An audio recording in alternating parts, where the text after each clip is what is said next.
22 তারিখে নতুন দল মাঠ থেকে বেরিয়ে যাচ্ছেন দাদা দাদা দাদা মাঠে চলে যাচ্ছেন বেরিয়ে যাচ্ছেন नया पार्टी बनाएगी 22 दिसंबर मुर्शिदाबाद में गोटा राज्य में 135 सीट में नई उम्मीदवार खड़ा करेगी, समझे? इनको खिलाफ भी लड़ेगी, बीजेपी को खिलाफ भी मैं लड़ेंगी। जो करना कर लीजिए।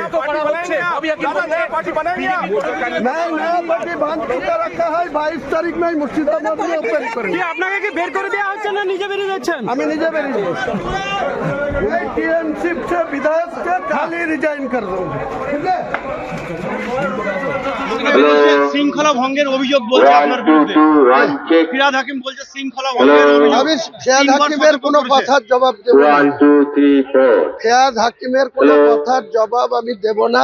ফিরহাদ হাকিমকে আমি নেতাই মানি না। ও কোন পার্টির নেতা, কোন পোস্ট আছে ফিরহাদ হাকিমকে জিজ্ঞেস করুন। আমি ফিরহাদ হাকিমের কোনো কথার জবাব দেব না, ঠিক আছে? 22টা আসনেই লড়বেন নতুন পার্টি থেকে? 135টা আসনে লড়বো। 135টা চিঠি বা মৌখিক কিছু বলেছে আপনাকে বহিষ্কার নিয়ে? না না, এটা আপনাদের মাধ্যমে শুনছি। হুমায়ুন দা এখন কোথায় যাবেন? দাদা হঠাৎ করে কি ফোন কোথায় যাবেন এখন, কোথায় যাবেন? আমি বহরমপুরে থাকবো। দাদা ফোন করে আপনাকে বললো? না, কিছু বলেন। ফর্মাল কোই আপকো মেসেজ আপনি জানলেন কি করে দাদা, জানলেন? আরে আপনাদের মিডিয়ার লোকরাই তো বলছে। আমি আশ্চর্য ব্যাপার কতবার বলবো আপনি আপনাদের। প্রোগ্রামে এসেছেন, আপনাকে এইভাবে সাসপেন্ড কোনো এর জবাব টিএমসিও পাবে, বিজেপিও পাবে।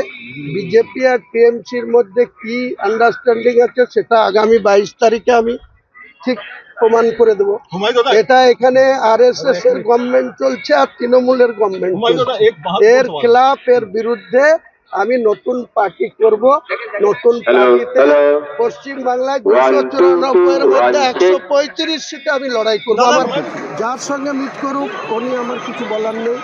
আমাকে সাসপেন্ড করেছে, আপনাদের মধ্যে শুনলাম।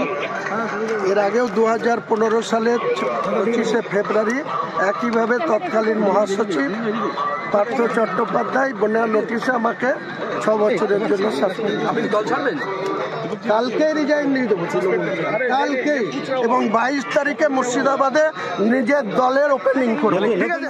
আমি যখন এটা বলেছি, বাবরি মসজিদের তাৎপর্য আমার কাছে অনেক। ভারতবর্ষের মানুষ হিসাবে বাবর কবে ইব্রাহিম লোদিকে আক্রমণ করেছিল, তার জন্য সে অত্যাচারী বাদশাহ।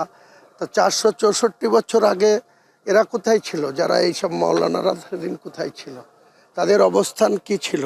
সেদিনকে তিনি যদি অত্যাচারী বাদশাহ হন, তারপরে তার ইতিহাস থেকে নাম মুছে গেছে, তাহলে কেন ধাঁচাটা 400 বছরের বেশি সময় ধরে অযোধ্যায় মজুদ ছিল? 1986 সালে রাজীব গান্ধী প্রধানমন্ত্রী, তার সময়ে এটাকে নামাজ পড়ার জন্য বন্ধ করে দেওয়া হলো, তালা মেরে দেওয়া হলো। চক্রান্ত করে